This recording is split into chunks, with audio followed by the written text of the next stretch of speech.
Fluminense joga nessa terça-feira contra o Boa Vista, mas a gente tem notícias para trazer aqui. E se tem notícias sobre Matheus Babi, notícias sobre David Duarte, notícias sobre Ganso e notícias sobre estádios.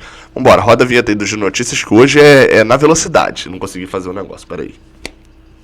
Agora foi, na velocidade, vambora.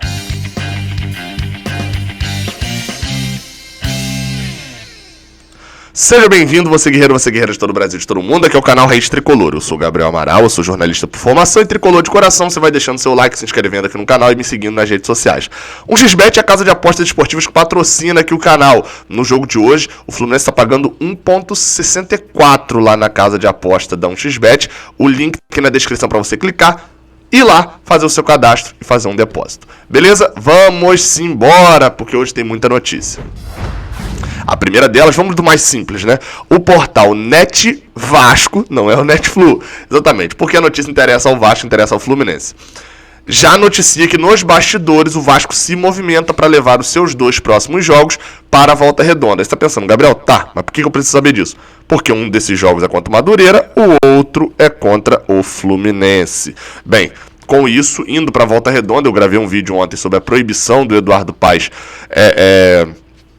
de ter jogos no Rio de Janeiro, na cidade do Rio e em Niterói. Os times aparentemente estão escolhendo cidades para jogar e o Fluminense deve escolher a Volta Redonda. No site da FERJ, que ficou fora do ar durante quase a noite inteira, não tem qualquer novidade. Os jogos seguem marcados para estádios no Rio de Janeiro, mesmo com a proibição.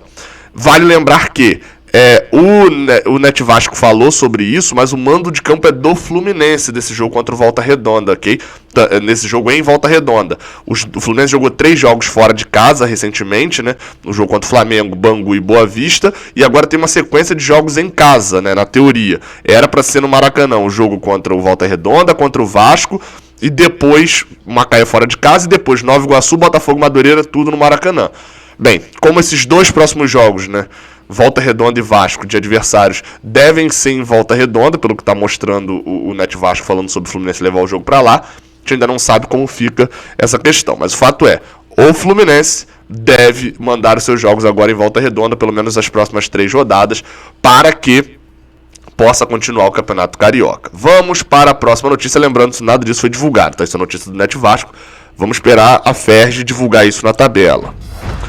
Outra notícia é sobre o jogo de hoje, porque Ganso está fora dos relacionados, isso surpreendeu algumas pessoas, eu já tinha até comentado um pouquinho sobre isso no pré-jogo, porque está sendo poupado, jogou a sequência de jogos, jogou 3 jogos, como alguns jogadores também foi poupado. Miguel segue fora, Miguel tá se recuperando, já se recuperou da lesão muscular, mas está ali fazendo aquela transição ainda para poder jogar. E a gente tem a novidade de voltar, confirmado agora, da volta dos titulares. Martinelli está de volta, Iago está de volta, Calegari está de volta, Nino está de volta. São jogadores que voltam para compor o elenco e farão provavelmente sua estreia na temporada. Outro que está de volta também é o Hudson, jogador que voltou de empréstimo do São Paulo, né? Foi emprestado para o Fluminense, voltou para o São Paulo, agora voltou para o Fluminense de novo. Vai estar disponível para o jogo de hoje. Vamos ver o que vai dar isso daí, né? Enfim, vamos para a próxima notícia. A próxima notícia, agora a gente já entra para uma seara um pouquinho mais complexa, que é de David Duarte. Notícia do Vitor Lessa, da Rádio Globo. É de que o Goiás negou o interesse em jogadores do Fluminense. O Goiás negou o interesse em jogadores do Fluminense. Lembra a notícia do Portal UOL? Era de que o Goiás queria jogadores, o Fluminense mandou uma lista de jogadores. Aliás, na verdade a notícia era de que o Fluminense mandou uma lista de jogadores. O Goiás até se interessou por Reginaldo, mas queria Julião. E agora o Goiás está dizendo que não teve interesse, é óbvio. Entre alguém dizer uma coisa e isso realmente acontecer, tem um espaço grande. Então, assim, a gente não sabe exatamente, não é que o Vitor Lessa desmentiu a matéria do UOL, não é isso.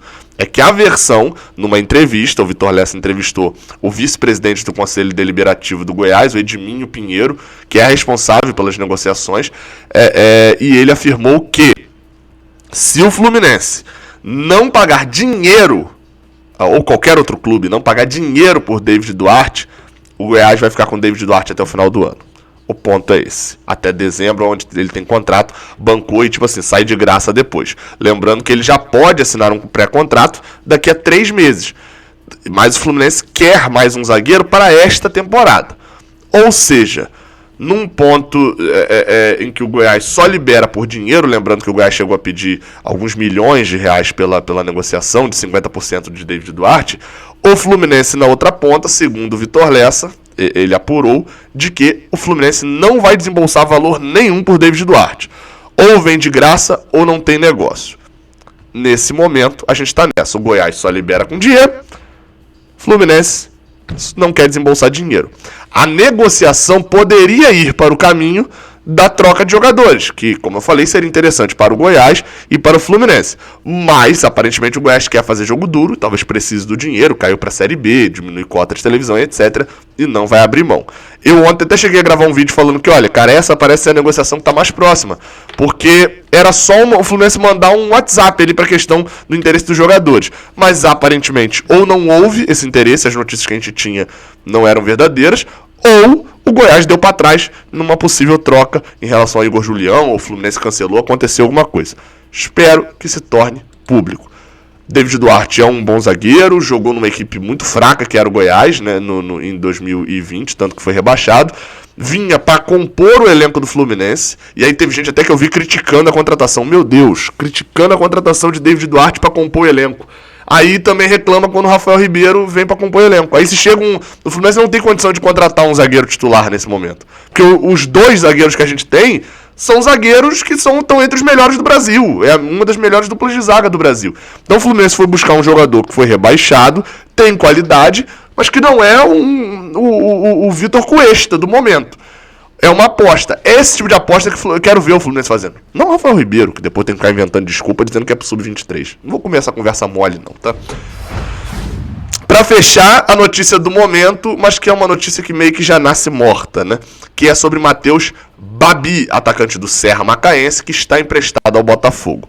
História é muito complexa, e é tão complexa que não vale nem a pena a gente explicar 100%, porque já não vem pro Fluminense. Mas vamos lá. A sequência é o seguinte: a Rádio 101 FM de Macaé conversou com o presidente do Serra Macaense, enfim, foi a Rádio 101 FM que soltou a informação sobre o Fluminense querer ter iniciado conversas com o Serra Macaense pelo atacante. Matheus Babi está emprestado ao Botafogo, e o Botafogo tem 40% de vitrine, ou seja, qualquer venda que o Serra Macaense faça de Matheus Babi, o Botafogo tem 40% do valor enquanto ele estiver lá. Vários times querem, e o Serra Macaense quer vender o jogador. Lembrando que o jogador está avaliado ali em cerca de 1 milhão de euros, 900 mil euros.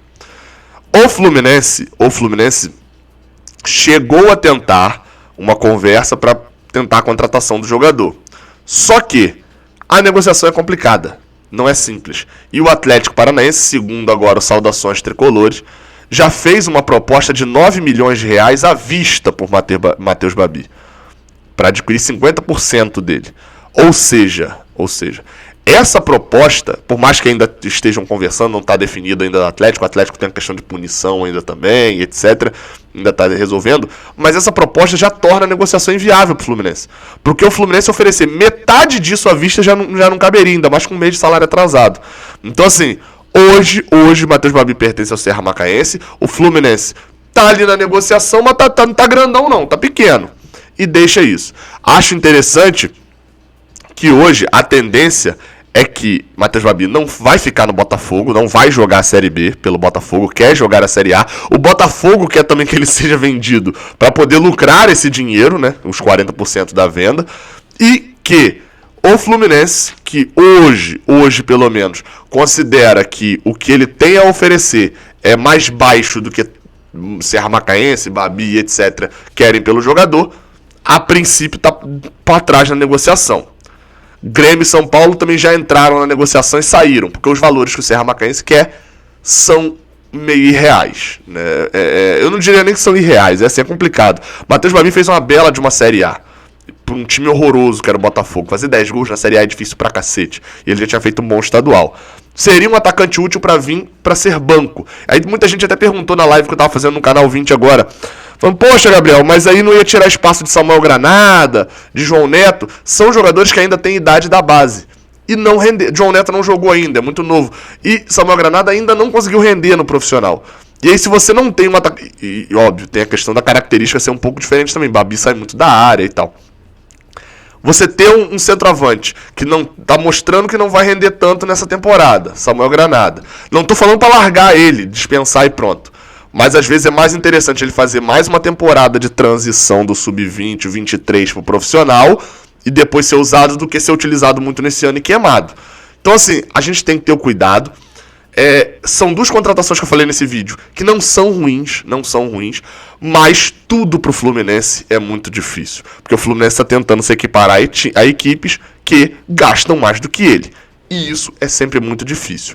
Ainda mais, já é uma situação difícil. O presidente Mário Bittencourt, o Paulo Júnior já estão numa situação complicada de terem que contratar para jogar num nível acima, estando com um desempenho financeiro abaixo. Isso, e todo mundo entende isso. Mas isso se torna ainda mais complicado e talvez comece a se tornar indefensável quando se traz um Rafael Ribeiro. Né? Ou seja, quando você teve a oportunidade de contratar, você também contratou um jogador ruim. Então assim, eu não digo que a culpa é do presidente, do diretor de futebol e que tudo é caro pro Fluminense, tem que fazer contratação e eles não fazem porque são incompetentes. Não digo que é esse caso, porque de fato o Fluminense está disputando com times que têm um desempenho financeiro melhor. Mas eu também não consigo dizer que se tivesse o mesmo desempenho, se o Fluminense tivesse o dinheiro que o Atlético Paranaense tem, que o Grêmio tem, que o São Paulo tem no momento, estaria investindo bem, porque a gente viu o Rafael Ribeiro, o que é essa contratação que não faz sentido nenhum. Enfim, não se esquece de deixar o like aqui embaixo, de se inscrever aqui no canal. Aqui do lado tem 2 vídeos aparecendo. Hoje tem Fluminense, Boa Vista e Fluminense, após o jogo tem vídeo aqui no canal. Eu vou gravar o vídeo em forma de live, então se quiser aparecer para interagir vai ser muito maneiro. E é isso. Saudações tricolores, até a próxima. Valeu.